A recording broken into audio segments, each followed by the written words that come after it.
Thank you very much, Bill. And that was an inopportune moment for Zoom to crash on me, but I'm delighted to be back in the conference. Um, I will just now ask my uh, co-panelists to unmute, and they'll be able to switch their microphones on as I kick this off. And perhaps I could ask one of my co-hosts to apply a spotlight on the four presenters so that all of our attendees can see us in our full video glory. So what a fantastic kickoff to our conference from a world-renowned leader in Jaime and his perspectives on post-quantum in the financial sector. I was reminded about something which many of us on this call who have grey hairs will be able to think back to the late 90s if you were in this industry at the time, when we had another threat that caused widespread fears that our computers would be unsafe as we approached the year Y2K. But that was an encouraging time because there was a massive remediation effort where we were able to galvanize the entire industry and avoid the catastrophic failures that many people predicted. And I guess that's why now we often hear about the history doesn't repeat, but it rhymes. We hear about Y2Q, a moment when if we see quantum computers becoming cryptographically relevant, that we do have to mobilize that kind of response. So to follow up on Jaime's discussion, we've assembled a global panel of experts in solutions, in enterprise implementation, on the threats and defense strategies around post-quantum cryptography. And they are, in roughly alphabetical order, I think. We have Amit Gupta, the founder and CEO of ACubed.IT. Welcome, Amit. We have Mark Tehrani, the founder of CyberSeQ, and I'll allow they will all introduce themselves properly in just a moment. And last, but certainly not least, we have Jan Willemson, who's joined us today from Estonia, and who is a senior researcher with Cybernetica, a company who, in my own dealings with Estonia, I've known for many years. Just before I hand to our panelists to introduce themselves, each for a few minutes, I'll just say that we've been delighted to have some questions in the chat, and if you continue to do so, perhaps just mark a question as something you might want to submit to the panel, and I'll ask. We're fairly tight for time today, but I'll ask Bill to proctor a couple of those questions and bring them in at the end of this discussion. So. Amit, you have the floor to introduce yourself just and your company for a couple of minutes. Thank you, Peter. My name is Amit Gupta, founder and CEO of ACubed.IT, and we focus on cross-domain technology for air-gapped systems in defense and national security space. And we've been focusing on building or solving a problem of how do you solve the problem of data aggregation on the low side to the high side. So although the cross-domain comes as a main part of deliverables, one of the key deliverables is cryptography solutions on the low side. And we have been working with Professor Bill for last almost a year now, on doing enhancements on advanced cryptography-based protection on data on the low side or official side of the system. So we mostly a cross-domain specialist company using high assurance gateways, but cryptography is the fundamental for us solving the problems. And Peter, before we go further, you mentioned Y2K. I was there, unfortunately, during the Y2K. Y2K, in my viewpoint, probably was much easy problem to solve. And I don't think so. This procrastination about cryptography is truly true. this PQC is way more bigger problem, way more bigger problem. That's me. Thank you, Amit, and I'll hand the con to Mark. Thank you very much. Hello, my name is Mark Tehrani, founder of CyberSeQ, a UK and Germany-based startup. My career has been in building secure enterprise architecture and solutions in sectors like port, maritime, trade finance, government, and telecom. At CyberSeQ, our product, PostQ, helps enterprises to prepare for post-quantum cryptography migration. We offer automated cryptography discovery and AI-assisted engineering and refactoring, and also entropy lifecycle management for high-stake organizations. We focus on all three pillars of quantum risk by protecting confidentiality of data in transit and storage, and also maintaining migrated protocols and authentications. And finally, overhaul of free open source and cloud-based solutions. AI is a very key component in our tools, and I hope I can introduce this with details to our esteemed audiences. Thank you. Thank you, Mark. And over to you, Jan. Yes, hello. I'm Jan Willemson, senior researcher at Cybernetica, and I have been working closely with Estonian government since 1990s. We saw the year 2000 as well, and I agree with Amit that it's much easier problem to solve than PQC. And in the beginning, it was working on the Digital Signatures Act and the Estonian electronic identity that goes back to early 2000s. And then we continued with working on X-Road data exchange platform, on various digital government technologies. We have been working on secure multi-party computation for privacy-preserving data analysis. There is a product called Smart ID/Split Key that utilizes threshold cryptography for electronic identity solutions. And my own research has been for the last 15 years mostly connected to electronic voting, so which we do in Estonia over internet, and which encapsulates all sorts of asymmetric cryptography that you can possibly imagine, and which poses a serious challenge for this upcoming post-quantum transition as well. Excellent. Thank you, Jan. And I'll kick off, if I may, a question to you, Amit, because you're obviously of similar vintage to me in remembering Y2K. But the Jaime talked about I love the term crypto procrastination. And made the point that this is not about the advent of quantum computers. It's generally around crypto hygiene within enterprises. What can we do in terms of education to raise this issue so that from a business perspective, the enterprises that you work with don't underestimate the impact here? So I think a topic very close to my heart, apart from the cross domain, and I've been going to the few conferences around the globe and discussing the same topic. So I think I luckily work with most of the defense and the national security space and the UKIC community. And if you look at even for the example of NCSC guidelines mentions about in 2028, we should know about our cryptography assets and plan it. And 2030, we should actually start migrating it. Even our authorities, I don't think so they are doing, they are not showing any urgency. If you look at Yami, one of the slide deck, right in the end, he showed the amount of time it took them to start planning and doing all of the crypto, understanding the crypto state. That takes really, really long time, like really long time.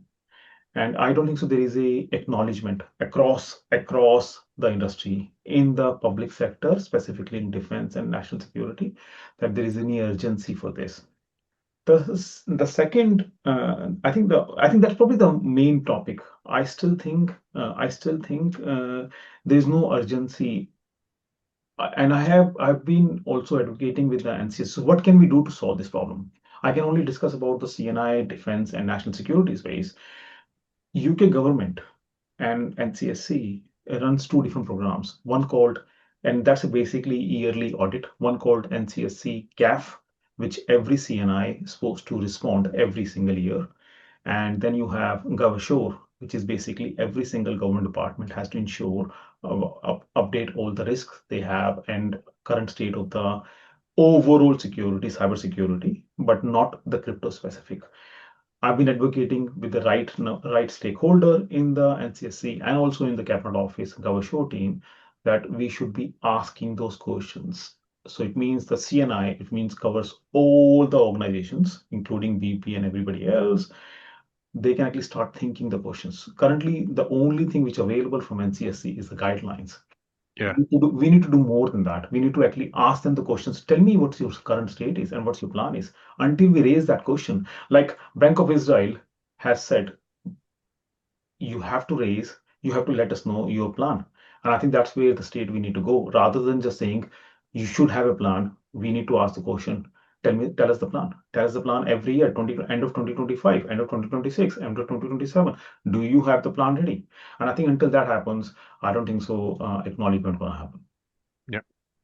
Thanks, Amit. Like, I guess a connected question to you, Jan. In Estonia, I think there's perhaps a reputation of being of having a enhanced readiness to cybersecurity threats, but I'm wondering how the industry, how governments can come together to share their readiness and actually work together. If you've got anything to reflect on from your experiences of working with institutions in Estonia. Yeah, I guess one of the benefits of Estonia is it's relatively small, which means it's easier to get all the people around one table and then discuss things. And I think the government has a role of a coordinator here. And I'm happy to say that the Estonian state has realized this, and they are systematically organizing these sorts of meetups and discussing, spreading information. That being said, of course, the transition itself still has to be done by the organizations themselves. So the government won't come to all the big institutions, banks, universities, whatnot, and to do the transition for them. So they can spread the message, but still the responsibility lies within the organization. And I don't think that all the organizations still realize what they have to do in line with what Amit has just said. So it's not easy to understand what you have to do. So cryptography is embedded so deeply in our everyday infrastructure, mostly we don't realize that we are using cryptography. I'm pretty sure while you're watching this Zoom, you're dependent on at least 5, 6 different cryptographic algorithms on different layers, right? And to even to get to know which ones are using is far from being trivial. So that is definitely a challenge there. Thanks, Jan. And I guess my reflection would be, here we are in the middle of this is Scottish FinTech Week with a number of events happening all across the central belt of Scotland and international attendees at many events looking at FinTech and innovation across Glasgow and Edinburgh. And this it does not yet seem to be an issue that's really at board level. And often when we've been talking of this as a priority, it doesn't yet quite seem to have landed. So moving on, from the awareness, the education, and the collaboration. Mark, I don't want to steal too much thunder from your presentation, which will follow this, but what's your view of how once organizations have woken up on the on crypto hygiene, how they can use AI tools in the detection, the generation of understanding of the problem and the remediation of this issue? Yeah, that's a very good question. First of all, they can take action by now, because we do know that all of the cybersecurity authorities have defined some timelines and migration strategies. I just want to coin some of the names: NCSC from France, and also BSI Germany, AIVD from Netherlands, NCSC again from Switzerland, AC in Italy, and in Denmark, CFCS, and also in Asia, from Japan to South Korea, almost everyone has decided about trusted algorithms. So this is the first fact. The second fact is that we have a lot of opportunities to move better than Y2K, because AI now can accelerate readiness testing, and it can also help us in terms of rapid migration and refactoring, and also help us to even do penetration testing and have specific tests for PQC migrated projects. So that's what they can do. But to give a very high level roadmap that we will talk about that later today, I just want to say organizations should start with discovery. And this is the first step, because it's, as Jan mentioned, very invisible part, and it has a very complex and layered approach. And after that, they have to decide about how they are going to deal with their suppliers, open source, and also software bill of material, and the sub bill of materials, which are cryptographic bill of material and quantum bill of material. So they have to decide this and make a plan, and then according to plan, do a phase-based approach for migration. And AI can help a lot in this. Thanks very much, Mark. And I'll turn back to you, Amit. You have said a little bit about your work in the UK in areas of critical infrastructure, and I appreciate that there'll be a limit to what you can talk about. But given Jaime was in his presentation was quite clear around timescales of with a compliance landing in 2030 and the impact starting to be realized in by 2035. How ready are we in the UK? Would you assess, and what more can we do to start those foundational activities now? I think, as I said before, so how ready we are. So the space I am working on right now, I don't think so there's a acknowledgement. I was with one of the agency. In fact, I was in two different agencies this week, two different places. Both of them, when I mentioned, you're putting a new PKI, and I'm assuming you're putting a hybrid, so ensure that it actually is future proof. And they said, what does that mean? So that answers your questions, Peter, that when the PKI expert said, what does that mean? I said, you know what, you're putting I'm assuming PQC hybrid cryptography infrastructure. And they actually did say, no, we're not. No, we're not. No, we're not. So, no, we're not. So I think the point is, and the debate went in, and I think it's a good example to mention, and I think that's probably common across globe. Everybody connecting the new cryptography with the post-quantum cryptography, and you have to completely disconnect from a post-quantum cryptography. If I may ask you or anybody on this call listening to this, if we go with the NIST guidelines of 2030 onwards, RSA, ECDH, ECDSA are deprecated. My question to anybody on the call listening to this, would you run a national security defense infrastructure on a deprecated crypto scheme? The answer has to be no. Why would you run any of this critical information on a deprecated crypto scheme? So we have to disconnect. Quantum computer ready or not, that is a risk running it. But the point is, we are running on a deprecated crypto scheme. We have to disconnect ourselves. So that messaging has to unfortunately come from the top, right from the top. And hence I think in order to solve this in UK, this has to be included in the CAF. This has to be included in the CAF is the cyber assessment framework, which is filled up by all the OT space, sorry, CNI, all the CNI, all the CNIs, and GovSure. And I'm talking about these two departments. There are other regulatory departments who should be saying one last thing.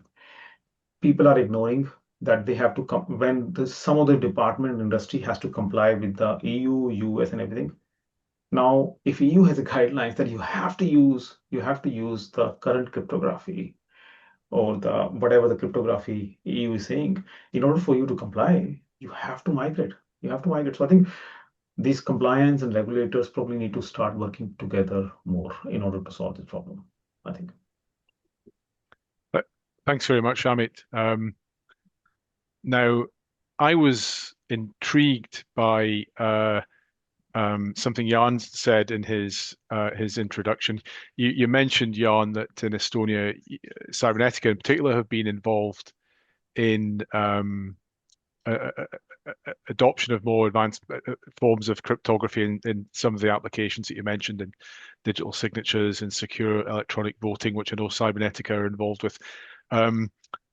Could you talk to the special challenges that you are perceiving now as you assess that estate and move these critical systems into the future in Estonia, please? Yes, so the main challenge definitely is that that when NIST started the standardization process back in 2016, they only called for two kinds of crypto systems. They called for digital signatures and they called for key exchange mechanisms. And while these two cover, like, I don't know, 98% of all usages of public key crypto, these are not the only ones. So there are several other kinds of cryptography that we would like to use. And for instance, homomorphic cryptography, where you can use some homomorphic properties of RSA, for example, that is a well-known homomorphic crypto system, to achieve some interesting properties. And the smart ID/split key EID solution that I mentioned is relying heavily on the nice algebraic properties of RSA. And these turn out to be very complicated to replicate. And whatever we come up with it's very hard to make it to correspond to the standard because the PQC standards are not like called for to support this functionality. So we need this, but then again, the existing MLChem and what do you have there, they do not support this mode of operation. They were not designed to, they were not called for. So this essentially means that we are on our own and we have to do deep cryptographic research to come up with cryptographic schemas of our own and then give all the security proofs and stuff like that. And the same holds for electronic voting even more so because there we're using very, very advanced cryptographic techniques like mixnets, for example, and zero-knowledge proofs that again depend on homomorphic properties of crypto systems, which are not provided by NIST. So yes, you will have to have a cryptographic team of your own doing this research. Yeah, thank you. And kind of taking it back to where we started, I guess the issue for a lot of organizations who may not have started down this route yet is if in these times, if an organization, a small or medium or large organization, they might have what they feel are several existential issues for the company.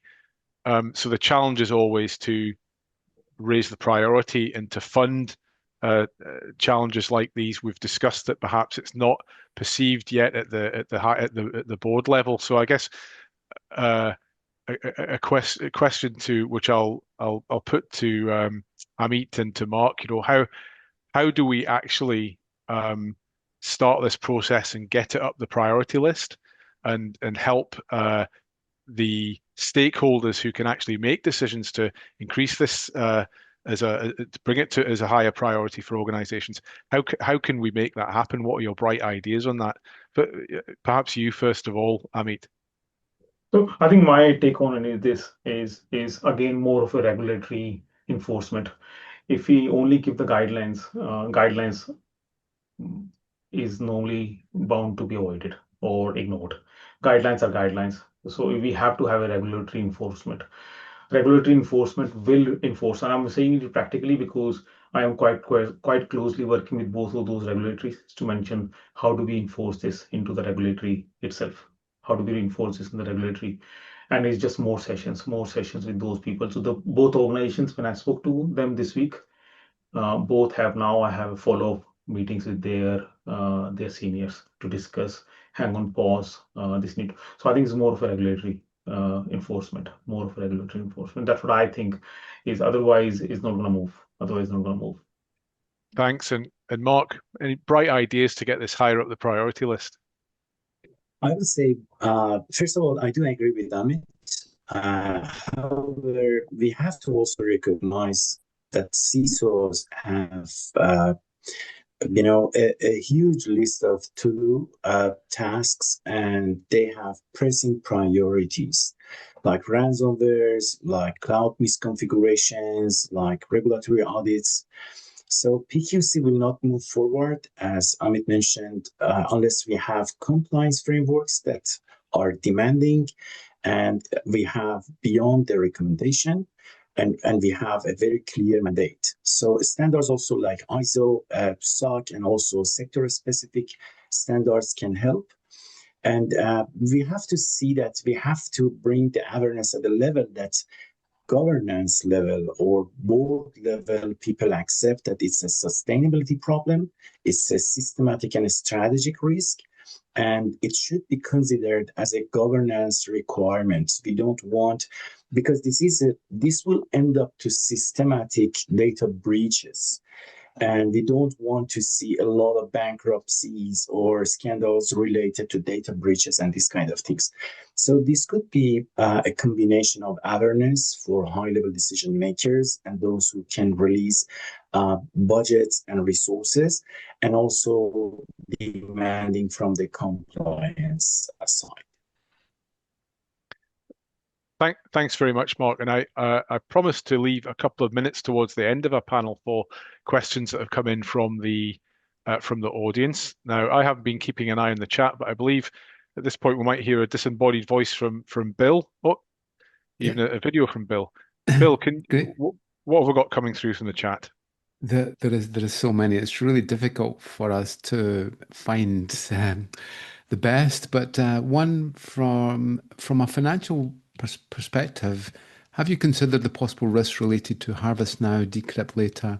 I'm referring to data collected now that may have a negative impact in the near future after migration, leakage of financial data, personal data, users, and passwords to profile individuals and use it to defraud them. That really adds onto another question, which is saying if the migration path is within 8 years for some companies, how are we going to make sure that harvest now decrypt later window isn't overlapped? Thanks.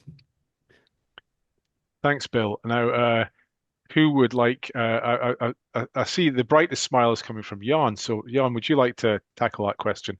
Yes, a sad answer to the last part of the question, unfortunately, is well, you can't do much if you are slow. And the confidentiality horizon of your data is really long, and it takes you like long time to transition. Then yes, you are putting your data in jeopardy, and this is exactly the reason why you should act fast.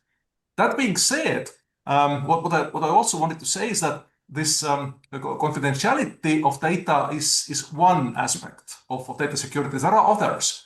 For instance, authenticity of web access, for instance. It's a relatively short-lived application. So you authenticate yourself to your website, and after this connection is closed, well, this crypto can break. So what I would like to emphasize is you should run risk analysis basically case by case, whether you are in this situation where your data has long confidentiality horizon, or if you're like in short-lived application scenario where risk assessment might differ. Thanks, Jan. Amit, do you look like you have some additional comments? So I think more or less the same. But the space I work in, friends on the other side of the world will grab the data to create the image of the puzzle together. And I think what we normally do, my worry normally in those scenarios are, can they create a much more wider image of what's going on? And I can't mention any of those scenarios on this call, but I think it is, for me, more important is how is now decrypt later has quite large risk on some of the long running projects which we work on that space. Thanks, Amit. Example would be, very simple example would be design documents, few other things floating around. You start building up the image, and then suddenly you know more than you should know at this stage. Thanks. I'm going to try and squeeze one more question in. So, Bill, can you come on? Okay, yeah, I've got a biggie. So what's the current state of play in the performance of commercial and open source library implementations for NIST-approved FIPS 203, 204, 205 on unaccelerated and accelerated hardware versus the like for like on classical? And the second part, and this is a really difficult one, and this was what makes crypto hard, the resistance of commercial and open source library implementations NIST-approved, blah, blah, blah, to side channel attacks. Any industry findings that we need to be aware of? That second one is a bit of a killer. In crypto, you might have fantastic libraries and accelerated code, but are they robust against side channel attacks? As Estonia well knows, that there has been problems in the past with that type of activity. Thanks. To you, Jan. I'm not sure to which problem the question refers to, maybe to 2017 ID card thing, which wasn't really a side channel attack. It was a different thing. It was a small randomness pool problem. But yes, the thing with post-quantum crypto in general is that while it is designed to be plug and play to the existing protocols, it really is not. In the case that the elliptic curve crypto provided like all the good things. You get small keys, you get small signatures, you get fast computation, you get whatever you want. In case of post-quantum crypto, you need to start making trade-offs. So there are crypto systems that provide very fast computation, much faster than elliptic curves, for example, in case of signature verification, for example.